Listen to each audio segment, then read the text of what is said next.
നടൻ ശ്രീനിവാസിന്റെ വിയോഗത്തിൽ അനുശോചനം അറിയിച്ച് സിനിമ, സാംസ്കാരിക, രാഷ്ട്രീയ മേഖലയിലെ നിരവധി പേർ. എറണാകുളം ടൗൺ ഹാളിലാണ് പൊതുദർശനം. സംസ്കാര ചടങ്ങുകൾ നാളെ നടക്കും. കണ്ടനാട്ടെ വീട്ടുവളപ്പിൽ വെച്ചാണ് നടക്കുക. കണ്ണീരിലാഴ്ന്ന സിനിമാ ലോകം. ഇന്നുച്ചയ്ക്ക് 1 മണിയോടെയാണ് മൃതദേഹം പൊതുദർശനത്തിനായി ടൗൺ ഹാളിൽ എത്തിക്കുക.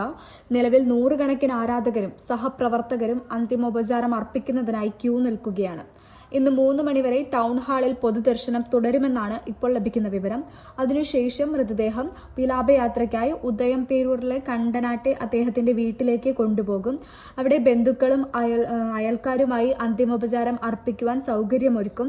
മറ്റൊരു സുപ്രധാനമായ കാര്യം, മകൻ ധ്യാൻ ശ്രീനിവാസിന്റെ ജന്മദിനം കൂടിയാണിന്ന് എന്നുള്ളതാണ്. നാളെ രാവിലെ 10 മണിക്കാണ് അദ്ദേഹത്തിന്റെ വീട്ടുവളപ്പിൽ പൂർണ്ണ ഔദ്യോഗിക ബഹുമതികളോടെ സംസ്കാര ചടങ്ങുകൾ നടക്കുക.